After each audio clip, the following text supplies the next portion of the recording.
ஒருவேளை இந்த மாதிரி வந்து இந்த ஒரு ப்ரைவேட் லிமிட்டடை வந்து சுருக்குனது காரணமோ இல்லை வந்து ஃபுல் ஃபார்மில் வச்சது காரணமோ அப்படின்னு இருந்தால் அதை நாம் வந்து சரி செஞ்சுட்டா உடனே இந்த லாஸ்ட்லேருந்து மீண்டு வெளியே வர முடியுமா சார்?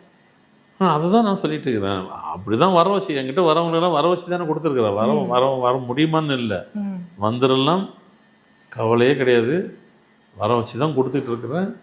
கண்டிப்பாக வர முடியும். அதான் காரணம், லாஜிக்கே அதானே, வர வைக்கிறது தானே. அதெல்லாம் வந்துடலாம், கண்டிப்பாக வந்துடுவாங்க, கவலைப்பட வேண்டாம். கண்டிப்பாக சார். ஏன்னா நீங்கள் ஆரம்பித்து வச்ச நிறைய பிஸ்னஸ் வந்து இன்றைக்கி சக்ஸஸ்ஃபுல்லாக நிறைய பேர் போயிட்டு இருக்கிறத நம்ம பார்த்துட்ருக்கோம். உங்களுடைய கிளைண்ட்ஸ் அவங்க இப்போ வரைக்குமே வந்து எந்த பிஸ்னஸ் ஸ்டார்ட் பண்ணாலும் உங்களை வந்து கன்சல்ட் பண்ணிட்டு தான் அடுத்த வேலையை பண்ணுறாங்கன்றதையும் நாங்கள் பார்த்துட்ருக்கோன்றப்போ கண்டிப்பாக இந்த ஒரு தகவல் வந்து நம்மளுடைய நேயர்களுக்கும் ரொம்ப யூஸ்ஃபுல்லாக இருக்கும் நாங்கள் நம்புகிறோம் சார். சரி, இப்போ வந்து ப்ரைவேட் லிமிடெட் அப்படின்ற ஒரு விஷயத்தை நம்ம வந்து பேர் மாற்றினதுக்கு பிறகு வந்து சக்ஸஸ் ஆகும்னு சொல்லியிருக்கீங்க சார். இப்போ நாங்கள் வந்து பெரிய கம்பெனிஸாக வைக்க போகிறது கிடையாது, நாங்கள் வந்து சின்ன ஒரு கம்பெனிஸாக தான் வச்சுருக்கோம், நாங்கள் கூட வந்து இதெல்லாம் பார்க்கணுமா, நாங்கள் வந்து போர்டே வைக்கல, குடிசை தொழில் மாதிரி பண்ணால் கூட நாங்கள் அப்போ வந்து சின்னதாக நாங்கள் லேபிள் ஓட்டுறதுல கூட இதை கவனிக்கணுமான்னு கேட்டால் அப்போது நம்ம அதை கவனிச்சு தான் ஆகணுமா சார்?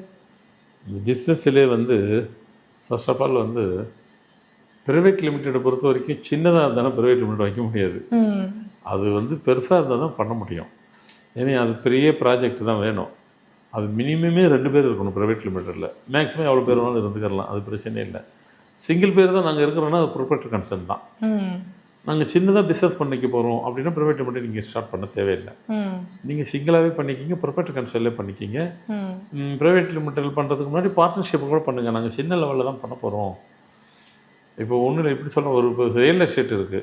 ரியல் எஸ்டேட்டில் ப்ரைவேட் லிமிட்டட் யார் பண்ண போகிறா? பெரிய ப்ராஜெக்ட் ஒர்க்கர்கள் வந்து பண்ணுவாங்க. இந்த சின்ன சின்ன ரியல் எஸ்டேட்லாம் ரியல் எஸ்டேட் பேரை போட்டுட்டு ஆரம்பித்து போயிட்டே இருப்பாங்க, அவங்களுக்கு தேவையில்லை.